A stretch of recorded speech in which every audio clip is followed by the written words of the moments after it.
حضور نبی اکرم صلی اللہ علیہ وسلم نے فرمایا وَإِذَا كَانَ يَوْمُ صَوْمِ أَحَدِكُمْ فَلَا يَرْفُثْ وَلَا يَسْخَبْ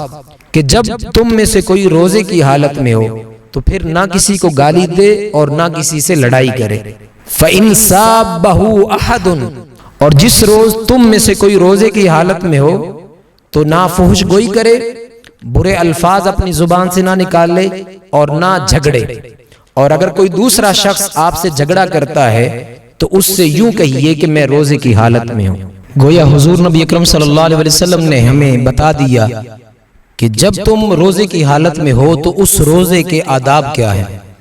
مگر بدقسمتی سے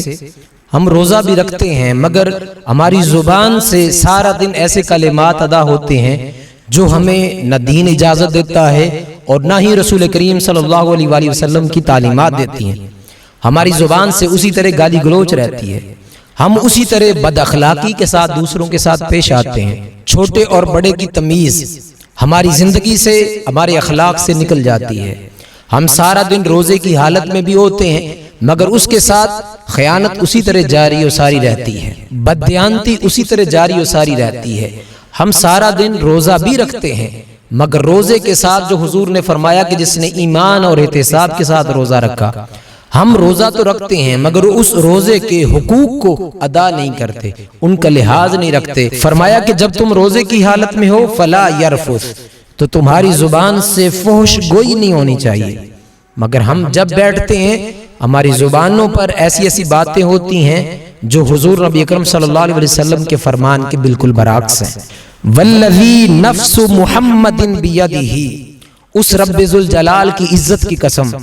جس کے قبضہ قدرت میں مجھ محمد کی جان ہے، لخلوف فم الصائم اطیب عند اللہ من ریح المسک، روزہ دار کے منہ کی بو اللہ کے ہاں مشک سے زیادہ عزیز ہے۔ للصائم فرحتان یفرحہما، روزہ دار کے لیے دو خوشیاں ہیں جو اللہ پاک اس روزہ دار کو عطا فرماتا ہے۔ اذا افطر فرحا،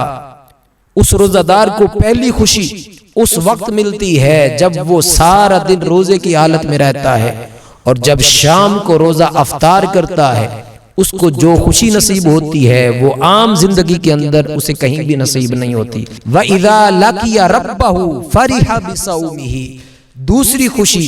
اس کو اس وقت نصیب ہوگی جب قیامت کے دن اللہ پاک حکم فرمائیں گے کہ اس روزہ دار اور میرے درمیان جتنے بھی پردے ہیں وہ ہٹا دیے جائیں تاکہ یہ روزہ دار بلا حجاب میرا دیدار کرے۔ گویا رب کائنات قیامت کے دن اس روزہ دار کو بلا حجاب اپنا دیدار کروائے گا، اور حضور نے فرمایا کہ یہ دو خوشیاں اس روزہ دار کو نصیب ہوں گی،